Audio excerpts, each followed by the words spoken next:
नमस्तेभ्यः। अहिंसा परमो धर्म की। आचार्य गुरुवर श्री कुंद कुंद भगवान की। आचार्य गुरुवर श्री ज्ञान सागर मुनि महाराज की।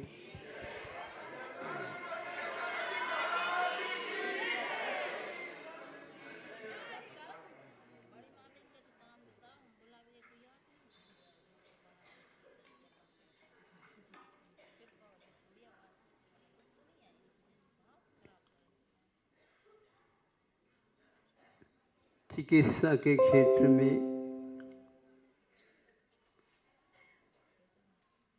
और शिक्षा के क्षेत्र में हमेशा हमेशा स्वाधीनता रहना चाहिए। इनके दोनों क्षेत्रों के ऊपर दूसरा कोई भी अपना शासन न चलाए। और वह चिकित्सा मानसिक चिकित्सा और शारीरिक चिकित्सा, मानसिक शिक्षा और शारीरिक शिक्षा, ये व्यापक सूत्र है। समय सार में भी आता है और प्रवचन सार में भी आता है, रत्नकर्ण श्रावकाचार में भी आता है। यह व्यापक है। प्रक्रिया से जब हम चलते हैं तो पाठ्यक्रम अलग दिखने में आता है और प्रक्रिया से दूर होकर के इन पद्धतियों को हम अपनाते हैं, उसकी व्यापकता अलग आती। यानी कोई भी शब्द की हम गहराई तक पहुंचना चाहते हैं, एक प्रक्रिया भी होती है, सूत्र के निर्माण किए जाते हैं और उसके अनुसार उसका अर्थ निकलता है। और कभी कभी प्रक्रिया के बिना भी चलती है। जैसे व्याकरण वर्तमान में कातंत्र रूपमाला है, दैनंदिन व्याकरण आदि आदि में ये प्रक्रिया चालू करते हैं, जिससे बाल बुलाए कटते सूत्र चरितार्थ हो जाता। और पहले शुरुआत में जो चलाते थे वो बिना प्रक्रिया के भी चलाते थे, सूत्र के माध्यम से। कहना यह चाहता हूँ मैं, इसमें कभी भी प्रशासन काम नहीं करता है, न ही शासन करता है, किंतु उसमें संभालने की बात आती है। समझाने के लिए जाते हैं उस समय पहले हमें ये समझना आवश्यक है कि हमारी ये प्रक्रिया समझाने की कहाँ तक उस व्यक्ति के लिए लागू हो रहा। आपको समझना नहीं है, आपको तो समझ में आ चुका है, नहीं समझे, इसको मैं ज़्यादा महत्व नहीं देता। सब लोगों के पास ज्ञान है, अक्षर के अनुसार तो समझ में आता है। लेकिन आज आप समझाने के लिए तत्पर हो गए हैं।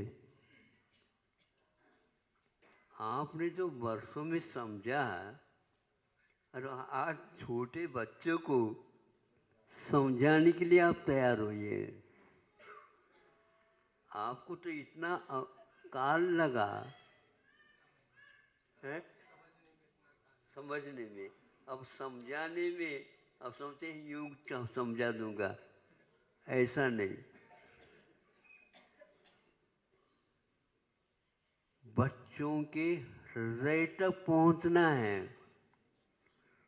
बच्चों के मस्तिष्क तक नहीं।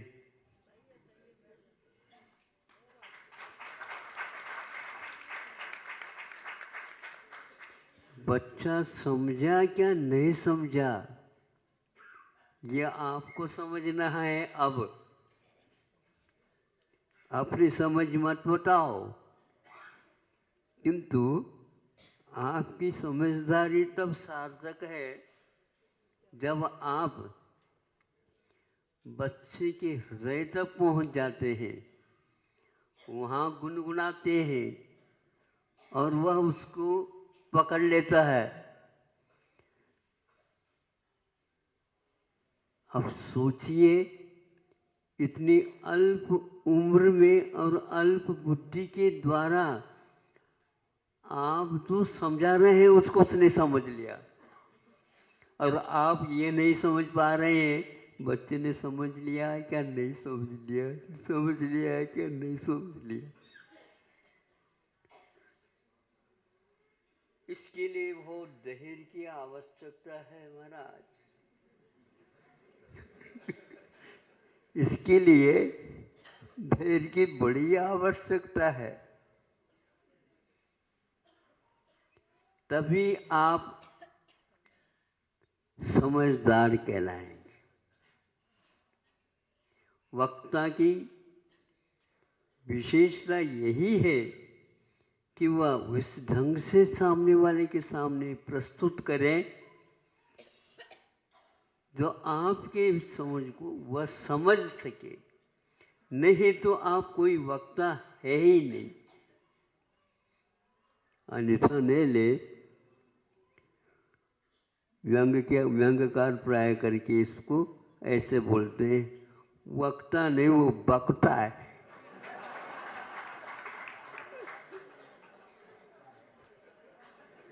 इसलिए मैं सोच रहा था इसको कहूँ क्या नहीं, व्यंग्यकार के नाम से कह रहा हूं मैं। है सही है ना? हम अपने ऊपर क्यों ले इसको? तो व्यंग्यकार इसी को बोलते हैं। विशेष रूपेण अंगस्य प्रवर्तनम करोति थी व्यंग्यकार। व्यंग्यकार वो होता है विशेष रूप से अंग का प्रयोग करते, समझाने की बात चाहे चतुर्थ काल हो चाहे पंच काल हो, समझाने की बात पंचम काल तक तो चल सकता है, किंतु अब षष्ठी काल में आप समझाना चाहे अथवा पंचम काल के अंतिम छोर पर समझाना चाहे, कठिन होता। जब शाही से हम लिखते थे, शाही डालनी पड़ती थी, और शाही डालने के उपरांत जब लिखना प्रारंभ करते हैं, लेखन हुआ और लगन के साथ लिख रहे हैं, वो बीच बीच में धब्बा छोड़ने लगा। धब्बा समझते हो? शायद हाँ, अचानक आने लगा। मतलब अक्षर लिखना तो सही दूर की बात है, सब धब्बा आ गया। अब ये सोचते हैं कि ये क्या कर रहा है, शाही ज़्यादा है? नहीं, शाही जब पूर्ण होने की होती है उस समय धब्बा आ जाते हैं। हाँ। या तो दीपक के फवकना, वो वार्निंग या संकेत दे रहा है कि अब इसमें थोड़े से तेल डाल दो, नहीं तो फबक जाए, बुझने की ओर है। उस बच्चे से पहले आप ये निर्णय ले लेते हैं गलत कि हाँ हमने समझा दिया। अब बच्चा क्या सोच रहा होगा, उसको तो समझ में आ गया कि गुरुजी हमें क्या सिखा रहे हैं वो तो वो ही जाने। वो क्या, उसका निर्णय क्या, मुझे कुछ समझ में नहीं आया। और हम डांट करके जबरदस्ती यदि दूध पिलाए, ये आपकी कुशलता नहीं मानी जाएगी, क्योंकि उसको समझ में आ गया और किसी की गुस्से को हमारे ऊपर ये लाद रहे। पहले अपना मूड खराब है और बच्चे को दूध पिलाना, उसी समय आ गया हो, कान पकड़ पकड़ करके, मुंह पकड़ पकड़ करके, नाक पकड़ पकड़ करके दूध पिला रहे, पी जा पी जा। कैसे पीजे? प्रतिदिन की भांति तुम दिख नहीं रहे हो। समझ में आ रहा? अभी तो समझ में तो सबको आ रहा। समझाने की बात है, समझो। हाँ, मतलब आपकी बात को वह समझ रहा है, यह आश्चर्य होता है।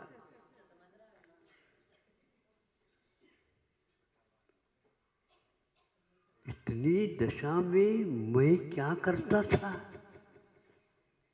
आज बरसों पढ़ने के उपरांत माथा बोए भूतों की खाली हो गई है, याद रखना।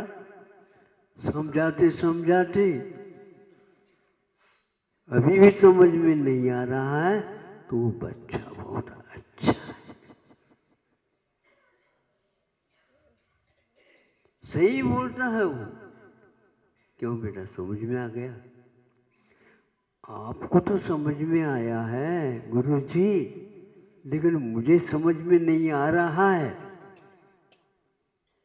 आप कितने प्रयत्न कर रहे हैं मुझे समझाने का और मेरे पास आने का। आप बहुत रास्ता ढूंढ रहे हैं, लेकिन मुझे समझ में नहीं आ रहा है।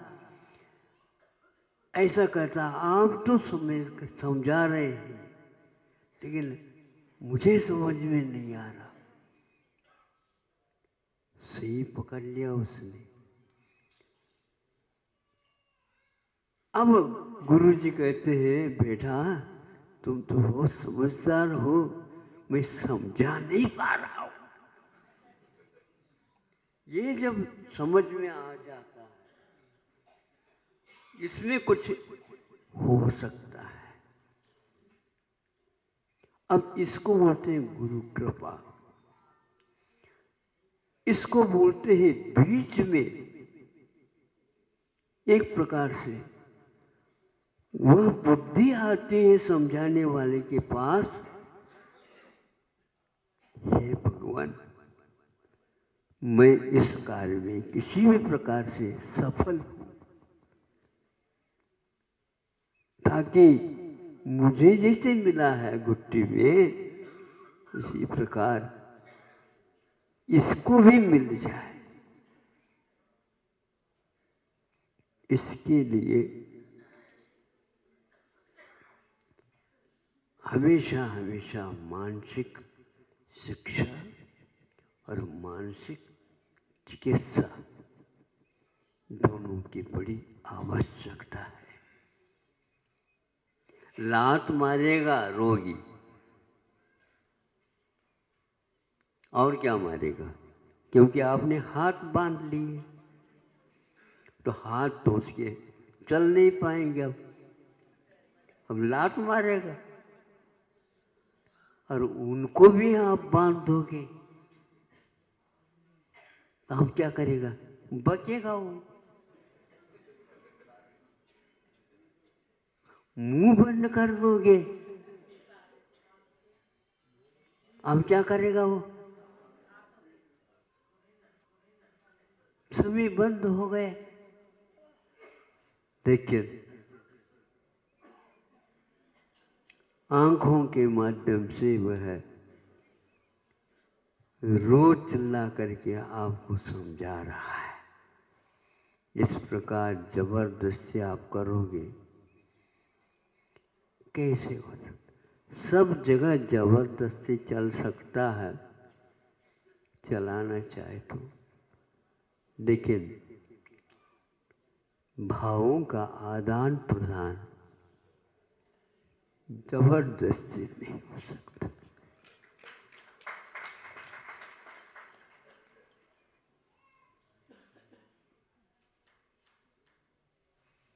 बच्चों को समझ में नहीं आता है तो उस समय माता पिता की आंखों में पानी आना चाहिए। बच्चा समझ लेगा। आज स्वयं पिताजी कैसे रो रहे हैं, बहुत गंभीर होकर के वह देखता है माँ के मुख की ओर। प्रतिदिन तो चुटकी बजाते दूध पिलाती थी, आज वह रंग और अंतरंग सब कुछ भंग हो गया है। ये क्या मामला है? सुन रहे हो? आप लोगों को जबरदस्ती किया जा रहा है। हाँ, बहुत है। मास्क पहन करके आइए। वही बात, 2-3 वाक्य अभी तक याद नहीं आए। तुम लोगों को कैसे बच्चे हो? हाँ, उनका कहना कर्तव्य कर रहा है। मुख्यमंत्री का भाव था, उन्होंने अपने अपने जिलावार कलेक्टरों को, जिलाधिकारियों को कह दिया, आप लोग अपने अपने जिला को संभाल लीजिए, नियमावली का पूर्ण रूप से पालन कर लीजिए। और आप लोग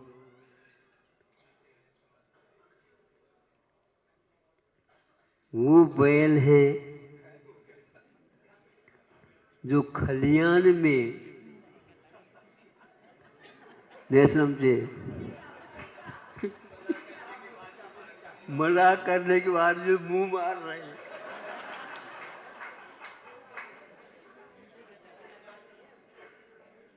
मास्क लगाओ, यही वही ये बात।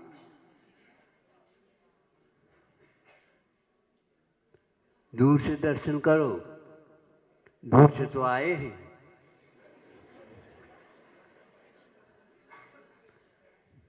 84 लाख यूनिट से आए हैं।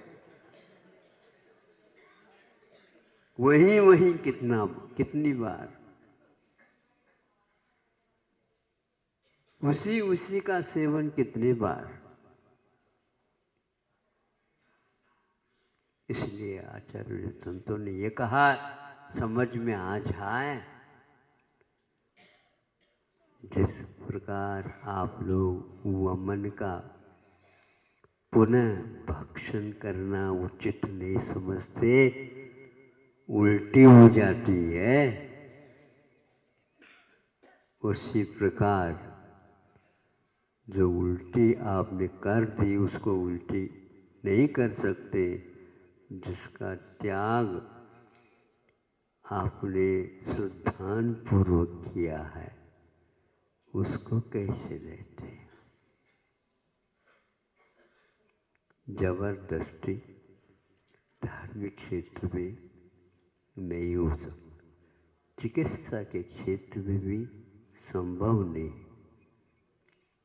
फिर अंत तो जिसको आप समझाना चाह रहे हो, हाँ, बात समझ में आ गई।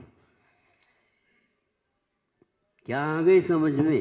यही आ गई, अब विद्यालय आने की कोई आवश्यकता नहीं।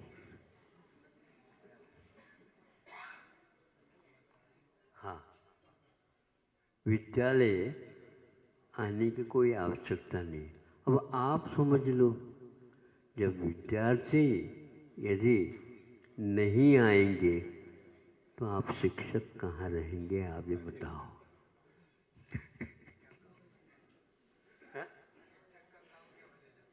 शिक्षक लोग अपनी कुर्सी को, अपनी सीट को, उस डिपार्टमेंट को सुरक्षित रखने में लगे हुए हैं, नहीं तो आएगा कहाँ से?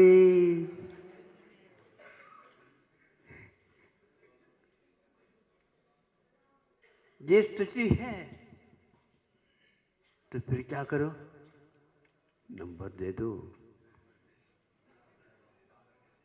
हाँ,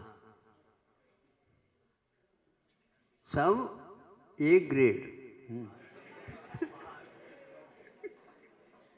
पास ही नहीं। हाँ,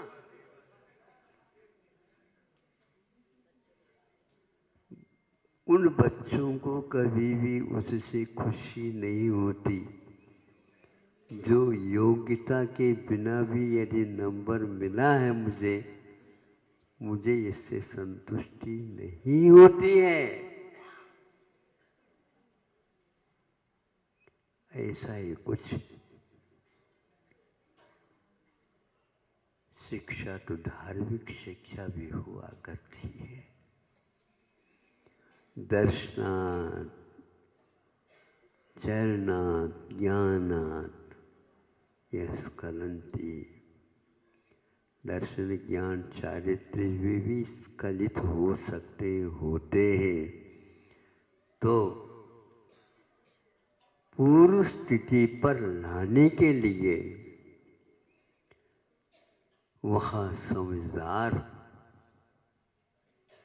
सम्यक दर्शन होना और अपने संवेदन को सुरक्षित रखना आसान है, किंतु जो उससे स्खलित होता है उसको पूर्व स्थिति पर लाना आसमान को छूना है, आसान नहीं, बहुत कठिन है। पूर्वाचार्यों ने किस प्रकार समझदारी के साथ नासमझ को समझाने का प्रयत्न किया है, ये बहुत बड़ा काम है। एक बात, इसी बात को लेकर के सोचा,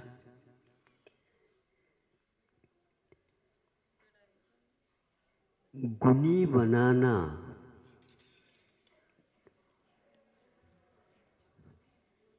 सौ गुणी बनना है।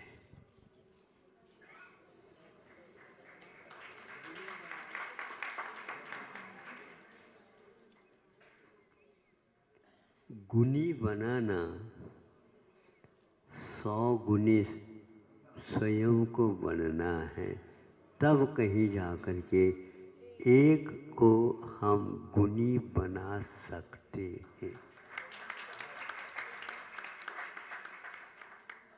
आज शिक्षा, दीक्षा, चिकित्सा के क्षेत्र में एक अंक भी नहीं मिलता है और उनको नियुक्त किया जा रहा है। यह गलत है, जबरदस्ती। अरे हाथी के ऊपर बैठने लायक राजकुमार नहीं, ये तो बंदर को बिठाओ क्या?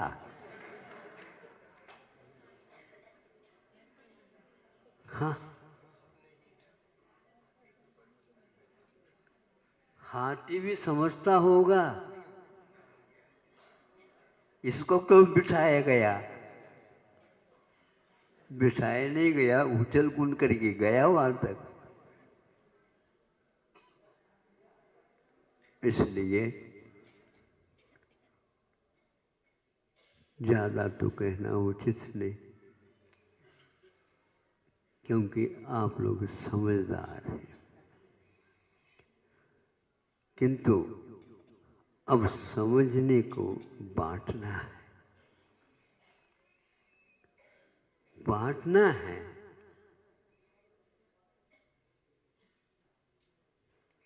बंटना नहीं,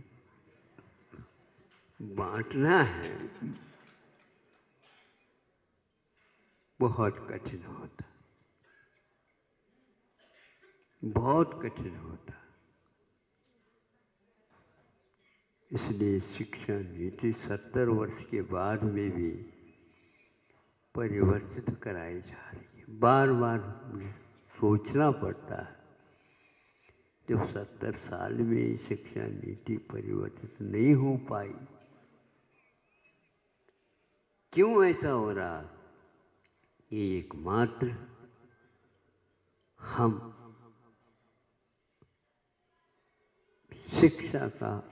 शिक्षा को व्यवसाय का रूप दे चुके हैं।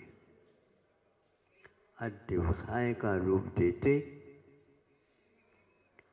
समझने की बात समझते हैं तो उसके लिए क्या उपाय लगाना चाहिए, उपाय की आवश्यकता है। ये उपाय बहुत महत्वपूर्ण है। कैसे भी हो, वह सामने वाला व्यक्ति समझता नहीं है, लेकिन यदि जैसे आप कहेंगे उसी को हम स्वीकारेंगे, यह यदि आता है तो सम्यक दर्शन होने में देर नहीं लगती। आज्ञा सम्यक दर्शन कहा गया।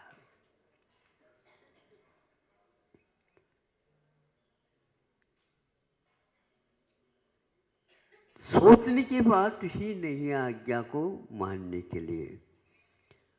आज्ञा को देने के लिए सोचने की बड़ी आवश्यकता होती। आज्ञा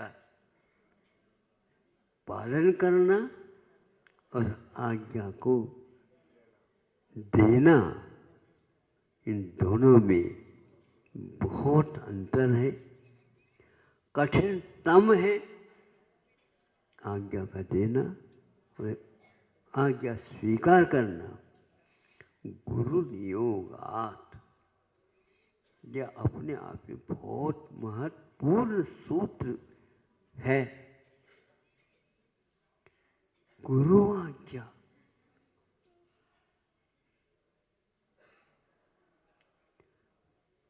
मन के अनुकूल,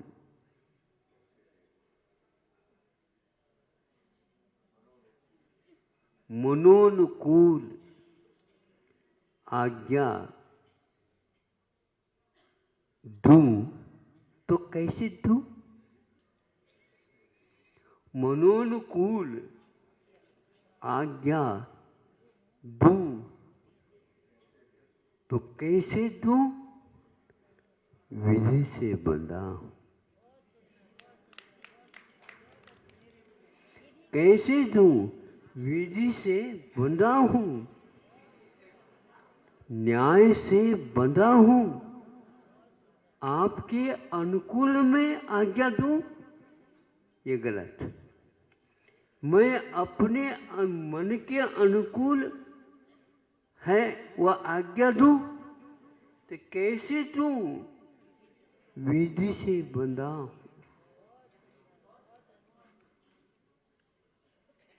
इसलिए